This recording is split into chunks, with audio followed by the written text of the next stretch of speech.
On our last solo cast, we explored the perfectionist and how she's one of the catalysts for anxiety. We doubled down on our commitment to exploring how we can use magic as an antidote to anxiety. In the episode coming up next with Danielle Ireland, we learn about levity in emotions. Can we be playful during difficult times? Is laughter medicine? Be on the lookout for my episode with Danielle around self-regulation, self-compassion, and finding the levity in hard emotions. At the end of these episodes, my goal is that you're inspired to turn inward toward your own power and that you feel connected to yourself on a deeper level so that you can make value-aligned decisions from a non-anxious place. Let's just do a little touch base. For my own exercise in turning inward and shaping my life from the inside out, I've been working on pivoting my thoughts to I am healthy, I am strong, I have all the energy I need. So when I find myself in an anxious spiral, I have been pausing and saying my new spell. Here's what has transpired since I started. I did an exercise with a coach of mine to brainstorm what brings me joy. I wrote live music on the list. Then my anxiety kicked in and said, crowded places, lots of strangers. Are we sure this brings us joy? I released the desire to take action, but kept it on the list. Within 1 week, I was invited to a silent concert where you wear Bluetooth headphones and are immersed in the sound of the concert through your headphones, but participate live with others around. No concert seating or venues, solo beach chairs and the big, beautiful ocean, strangers who I wave to from afar and smile. What a great situation. But I was still afraid. Can I stay up that late? If I commit and then have a chronic illness flare up, will I be able to go? All valid. All old thought paths I've gone down 1,000,000 times. So this time I said, I am healthy. I am strong. I have all the energy I need for this concert. And it was wonderful. It was exactly what I needed. I met a wonderful friend there. I got taken to a beautiful place in my heart. I walked the ocean listening to this man play his music like he was putting on a concert just for me. It was magical. In the 3 weeks since I started this exercise, I have only had one minor symptom flare-up, the kind that slows you down but doesn't take you out of the game. I've been able to go on a run 3 times. I have had the energy to fix all of my garden beds from the winter storm. I met a new friend. I started building an irrigation system on the farm. I had a full workload. I also laid down when I felt tired. I skipped exercising for a few of the days. My computer broke and I had to get a new one. I ate my favorite cheddar popcorn. I survived setbacks, mistakes, disagreements, and missed opportunities. I was alive in my life, not stuck in my anxious brain. And still, in the back of my mind, the perfectionist is standing with her arms folded, dressed like Michelle Pfeiffer from Grease 2. And she's saying, this is anecdotal evidence at best. Can we really achieve as much doing it your way? And you're sure we don't look stupid? The Disney princess part of me rolls her eyes at perfectionists and says, this girl really needs to start believing in some magic. A lot of times when I explore this subject with my own self and in coaching sessions, one of the objections to transcending perfectionism is that we will not know how to motivate ourselves. If a high standard is my motivation for action, meaning it is how I measure that I'm reaching my potential and feeling like I'm embodying my capabilities, then don't I need perfectionism to keep achieving what I set out to achieve? Where do we put the bar if not as high as it will go? It is such a powerful question, which is why I introduced parts work in that episode. Our opportunity to engage with perfectionism in a new way is what we want to explore. My perfectionist is valid in her pursuits. She wants great things for me. It's how she goes about it that causes the anxiety and the overwhelm. So how do we shape a new relationship with perfectionism and our understanding of what is good enough? If on the opposite side of perfectionism is anger, sitting across from perfectionism shouting, I am so sick of trying to be perfect and follow all these damn rules. I just want to blow it all up. Then how do we get anywhere at all? How are we supposed to deal with this anger that at times feels warranted? In order to answer these questions and move us to deeper understanding, I need to talk to you about propaganda. I know, plot twist, but not really. Let's first define propaganda. According to Merriam-Webster Dictionary, propaganda is defined as ideas, facts, or allegations spread deliberately to further one's cause or to damage an opposing cause. Sound familiar? If you haven't noticed lately, there are a lot of people out there spreading messages of what a woman can and cannot be. There are a lot of narratives out there that have the power to influence us deeply. Those narratives are very curated and crafted propaganda that when you research their origin, they come from a long-term strategy by a particular group of people to convince a majority that women being only here and only allowed to do XYZ is our path forward. Now, if it wasn't clear before, I really don't like being told what to do. I really don't like decisions being made on my behalf. So in this particular exercise, the aforementioned propaganda is not propaganda I am willing to fall for, and I would like to invite you on this journey with me. I made mention of Disney princesses and Barbies in our last solo episode. You can take a listen if you haven't yet by tuning in for the rising cost of perfectionism. These are two forms of propaganda. Storytelling itself is a tried and tested form of propaganda. Now, I want to be clear. Most things in our modern culture are propaganda. Me, even starting Love Lizzy to endeavor to create a safer world for women and girls, is a form of propaganda. I want to make note of what we call in a coaching conversation, the spectrum of propaganda. My goal with opening up this conversation with you is to just simply make you aware of how propaganda may have or may be shaping your belief system, because it certainly has shaped mine, and I know I'm not alone. One of the things I practice is trying to remain aware of propaganda as it is happening, rather than falling prey to its power and removing my own evaluation of the information being shown to me. This might look like watching the news and thinking about the commentator and their personal agenda for saying the things they are saying. This might look like seeing a post about an article with a really emotionally charged headline, and instead of trusting the person who posted their perspective, actually reading the article and checking the source material. Propaganda I am falling for? Respecting others in line when we are all waiting, offering my extra sandwich or snack to someone who needs it more than me, writing to my congressperson with the belief that my voice matters. The truth is that photography, motion pictures, music, and audio are very persuasive. When they are masterfully combined, good luck even noticing you're being programmed. It is often why people tell you to go to sleep listening to tapes of positive things. It is also why we chanted the Pledge of Allegiance in our schools as children. I'm proud to know that. I'm proud to live by its values, but it is a form of propaganda that I engaged in as a little girl without my consent.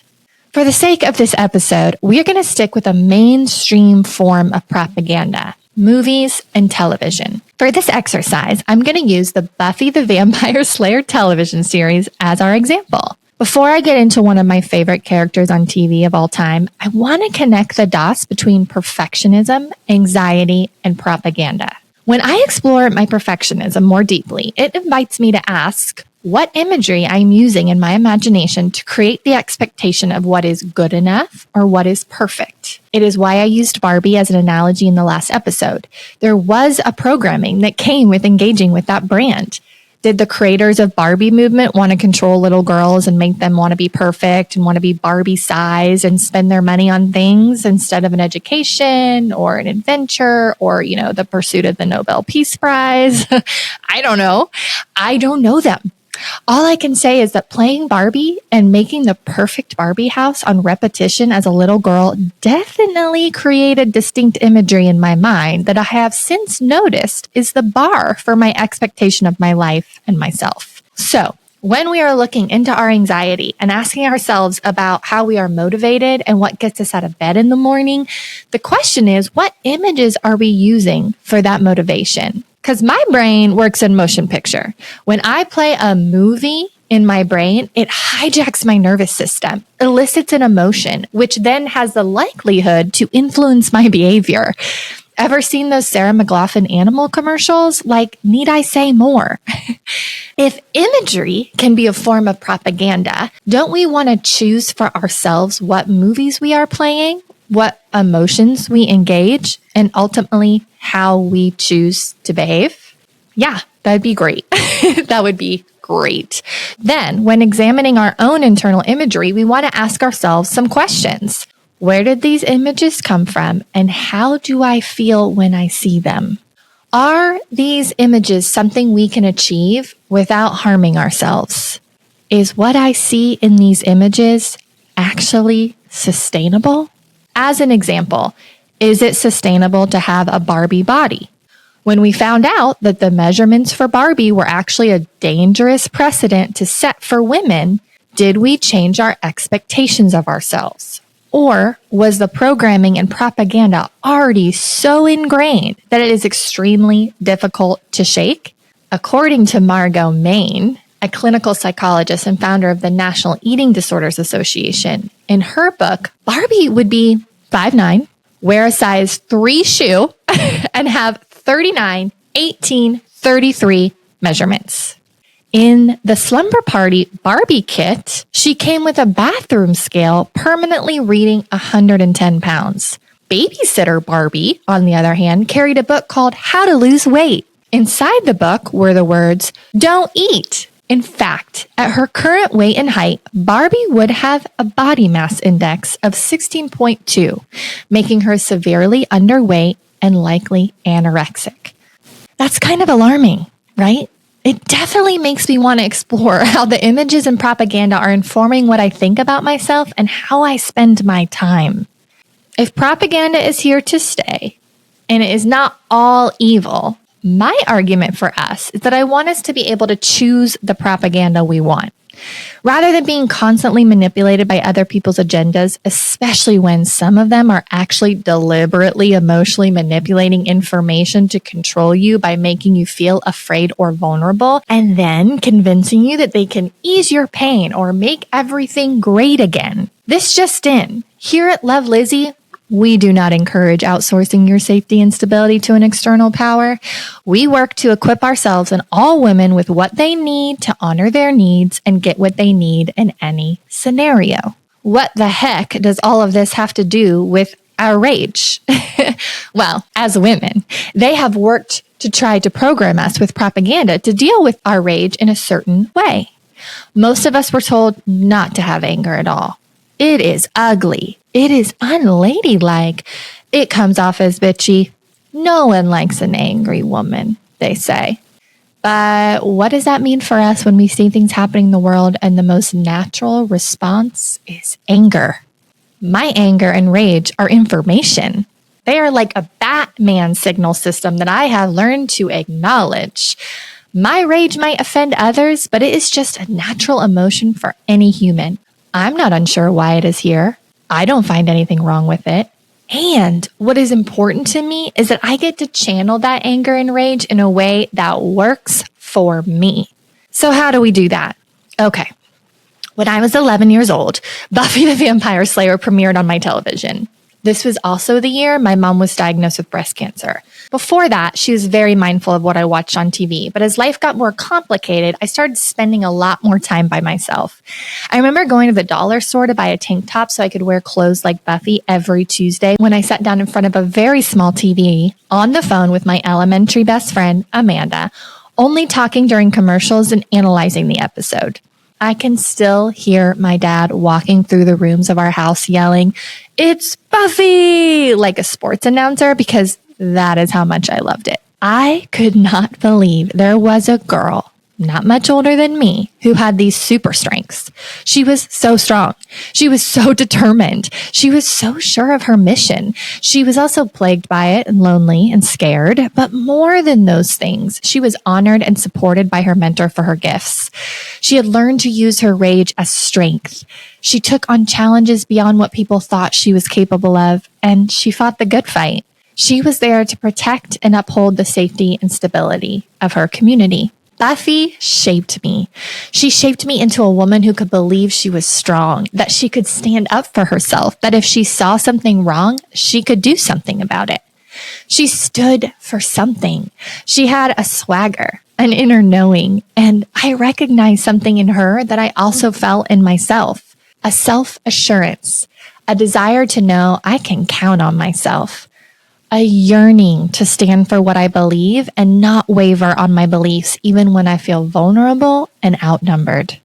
I learned about friendship and letting people help from Buffy. I learned what support looks like from watching Buffy. I remember how envious I was of her friend group and how they seemed to be like in it together. I have always loved an ensemble. What matters most to me is what I chose to take away from Buffy's character. Buffy was layered and flawed. She was depended on like a superhero, but she was also just a young woman. She wrestled with following her calling and conforming to the norm of a teenage girl. I say all this because I'm not here to convince us that propaganda is only evil. It is absolutely evil when it spins the facts and tries to control you. That is some scary stuff, and I am seeing it all around us. I am also dealing with it in my own brain. I see how society has tried to manipulate women into being a certain way, and I see how much anxiety women are feeling from trying to fit into their narrative, and then they're diagnosing us with disorders like anxiety disorder and depressive disorder. I believe in the power of therapy and medicine to help anyone who is suffering from an anxious response or depressive response. I also want to offer the perspective that maybe how we feel in certain situations and at certain times is actually a result of just being a living, breathing human with her own destiny in her heart and a never-ending request from society around her to conform to a wickedly corrupt value system. Propaganda can also be an incredibly inspiring tool. It can show you parts of yourself you've not yet discovered. It can leave clues to help you find your path. It can connect us together around common beliefs, and it can build repair and end disagreements. Whether it is Disney princesses, women's professional volleyball, ice skating at the Olympics, whatever your flavor of propaganda, just choose wisely and choose for you. I return to Buffy and images of strength and fortitude when my rage boils up into my chest and I feel disempowered. I turn to Scandal and Olivia Pope when I want to be reminded how I stand up for myself. I even turn to the Pledge of Allegiance when I feel like I can't understand what is happening in our democracy and I want to honor the true essence of America. Sometimes I just want to put on my superhero suit and ask of anyone, what kind of help do you need? I've got two hands. These are all the parts of me. The perfectionist Michelle Pfeiffer, the Belle who just wants to hang in the bookstore, the Jasmine who wants to live alone with her tiger, the Buffy who wants to literally fight for justice, the Leave It to Beaver mom who has it all together, and little Teresa who just wants a blanket and a sound machine. When all of these parts are screaming for attention or requesting my focus, it can induce anxiety. It can also create depression, which some say is a result of the lack of integration of the self, which basically means you have all these parts, they're constantly in contradiction, and you can't get them to work together. We're talking about a way to work together. And like all propaganda, Disney princess propaganda is flawed and at times even offensive. The principle, though, that I have magic in my fingers, that there is a magic in a song, and that we get to imagine a world where we can paint with all the colors of the wind and protect all of the vulnerable, and that those princesses have the power to do good, I want that. I want to believe in that. I like that form of propaganda. And so, when I approach my perfectionist and she has all of these rules and regulations, I get it. I understand where she is coming from, and I want to work with her and keep her on my team. What does it look like to do that? How do I understand the difference between a perfectionism expectation and a beautiful vision for my life? So far, this is what I discovered is working. I really must continue to get to know myself. I do this when I honor all my parts. I allow the spectrum of my emotions. I respect the vastness of my imagination. I bask in the depth of my desire. I stop expecting anything and I start respecting every part of me. To my rage, I say things like, yeah, I understand. You have a right to that anger. Sometimes I let her express her darkest, meanest, most terrifying thoughts to me. I let her say them. I don't judge her. Sometimes I ask perfection to dance to get her out of her head. We resort to our childhood tools, ballet, tap dance, jazz, the core memory type of things that get us out of our head and into our body. And then when we are done dancing, done with a round of sparring at the gym, or have rage-filled a leather-bound notebook, I turn to my highest capacity self and I say to her, what would you like me to do with this day? And often she's got marching orders. She wants me to set a boundary. She wants me to call this person, book this trip, close this potential client. And then, of course, as soon as my higher self gets the microphone, perfectionism wants us to stall and move slowly so things can be perfect. And then anger swoops in, grabs the mic out of perfectionism's hand and asks me to override perfection's rigid controls. So then I say to perfectionism, what do you need from me to let us try? To let us play, to let us move more freely without all of these rules. And typically she will ask, are we safe? Can you keep us safe? Are we going to lose everything? And so I affirm her safety. And I do that knowing that it is a privilege. As communities are being bombed and mamas are holding their babies in bunkers scared, my safety is a privilege. But that is also the point. That mother needs me to keep going. She doesn't need me to be frozen, unable to move, stuck in a perfectionist trap, trying to achieve some Barbie vision that the propaganda machine sold me so I wouldn't see what they were doing behind the curtain. Very Wizard of Oz, if you ask me. She needs me real, awake, vulnerable, flawed, in touch with my rage, crafting solutions and ideas. She needs me fired up and ready to go, to treat all of this like a marathon. While the urgency for her rises, she needs me to remain strong and ready for the long haul, which means we rest even when we feel terrified. We laugh even when we just finished crying. We honor our humanity. And when perfectionism tries to stop us with her stories of failure and mediocrity, I affirm to her, I know you're scared. I know you think that if we use our voice and go outside the box we were given to live in, that you're afraid we won't be okay. But I've got you. The time is now. We have everything we need, and I'm not going to let you down. So until next time, befriend your inner parts. Choose imagery for an inner world so beautiful that it starts to reflect as real in the external world too. Laugh even when just a moment ago you couldn't stop crying. Rage when the bat signals light up the sky. Welcome in your humanity. I can promise you this. I have only gained momentum and resiliency when I started truly honoring all of the parts of who I am and giving them each time to take up space. How is your magic spell going? Remember to share with us over on Instagram. I am healthy, I am strong, I have all the energy I need. See you next time. This podcast is produced by Love Lizzy. Our editor is Kayla Hill, and the music is by my very own sister, Teresa Sabatine. If you like what you heard here, we would love for you to hit the subscribe button. See you next time.